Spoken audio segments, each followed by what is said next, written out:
warahmatullahi wabarakatuh. Halo semuanya, ketemu lagi nih dengan saya Anissa Salamano Aini dari kelas 2A dengan NIM 2051206.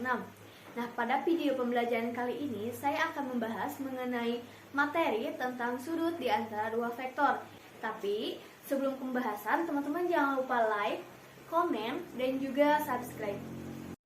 Baik teman-teman semua, seperti yang sebelumnya saya jelaskan bahwa saya akan memaparkan materi mengenai sudut di antara dua vektor. Dan di sini teman-teman semua bisa lihat ada rumus dasarnya, yaitu U dikali V sama dengan U1V1 ditambah U2V2 atau U dikali V sama dengan panjang vektor U dikali panjang vektor V dikali kosinus theta. Langsung saja kita ke contoh soal ya teman-teman semua. Nah, di sini tuh ada sebuah segitiga yang dimana segitiga ini memiliki 3 titik puncak, yaitu P1, P2, dan juga P3. Lalu carilah kosinus sudut dari segitiga tersebut dengan titik puncak P1 negatif 3 dan 4, P2 yaitu 2 dan 5, dan P3 yaitu 5 dan negatif 1.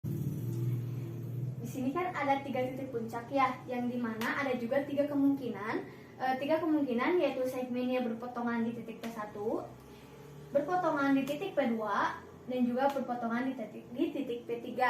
Nah, dikarenakan ada 3 kemungkinan, itu artinya ada 3 cara atau ada 3 penyelesaian gitu. Nah, saya di sini akan menyelesaikan salah satu sudut dari ketiga sudut tersebut, yaitu saya akan menyelesaikan sudut dari sudut P2. Nah, jadi untuk mencari kosinus sudut P2 ini, yang pertama kita akan mencari vektor P2 P1, yang kedua yaitu mencari vektor P2 P3, dan yang ketiga yaitu mencari panjang vektor P2 P1, panjang vektor P2 P3. Yang pertama kita akan mencari vektor P2 P1 terlebih dahulu, yang dimana P2 ini sebagai pangkal dan P1 ini sebagai ujung.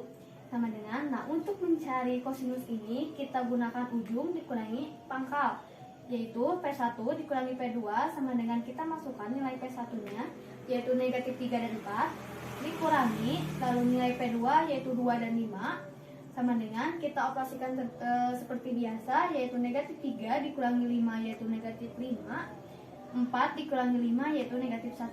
Jadi untuk nilai vektor P2 P1 yaitu negatif 5 dan negatif 1. Nah, kita kan udah mendapatkan nih nilai vektor P2 P1 itu berapa. Nah, yang selanjutnya kita akan mencari vektor P2 P3.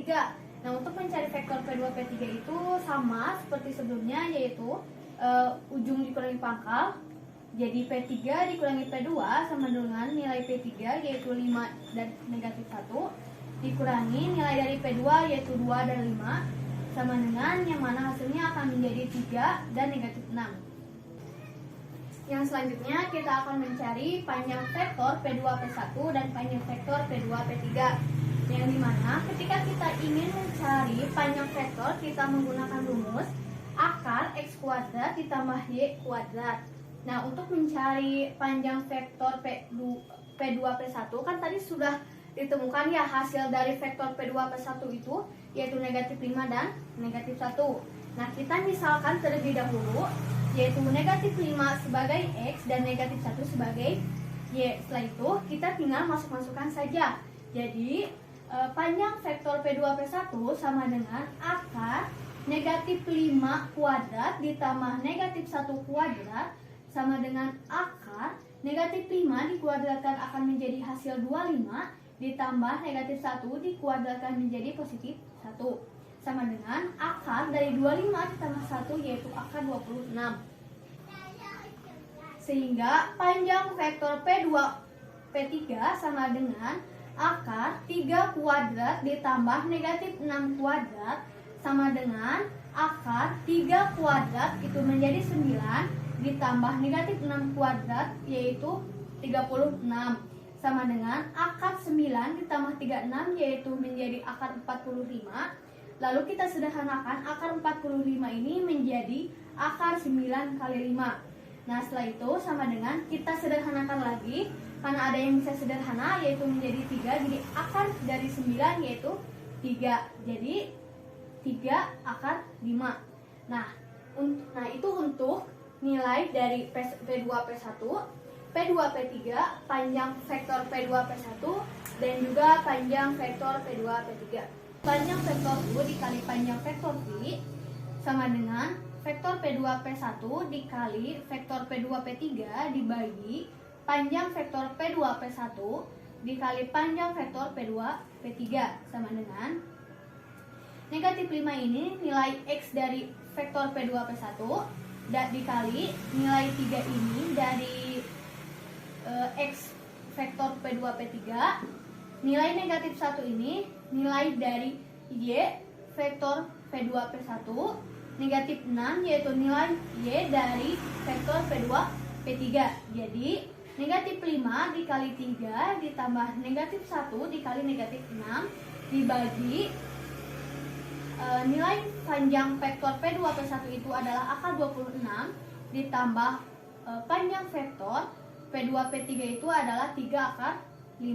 Setelah itu kita substitusikan atau kita operasikan seperti biasa, yang dimana negatif 5 dikali 3 yaitu negatif 15 ditambah negatif 1 dikali negatif 1 yaitu positif 6 dibagi kita turunkan yaitu negatif kita turunkan akar 26 ditambah 3 akar 5 sama dengan negatif 15 ditambah 6 yaitu negatif 9 dibagi akar 26 ditambah 3 akar 5 sama dengan kita sederhanakan negatif 9 dibagi 3 yaitu jadi negatif 3 dibagi akar 26 ditambah akar 5. Jadi kosinus sudut P1 P2 P3 yaitu negatif 3 dibagi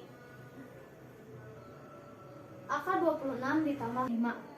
Nah, jadi ini kan ada 3 kemungkinan ya, dan masih ada 2 kemungkinan lainnya yang dimana teman-teman semua bisa kerjakan di rumah sebagai bahan latihan dengan penyelesaian dengan langkah-langkah yang sama seperti yang barusan saya jelaskan kepada teman-teman semua. Alhamdulillahirobbilalamin, pemaparan materi telah selesai. Mudah-mudahan apa yang saya sampaikan bisa bermanfaat dan bisa sampai kepada teman-teman semua. Mohon maaf apabila ada salah-salah kata dalam cara menerangkan atau cara menjelaskan, karena saya juga masih dalam tahap pembelajaran. Sekian dari saya. Wabillahi taufiq wal hidayah. Wassalamualaikum warahmatullahi wabarakatuh.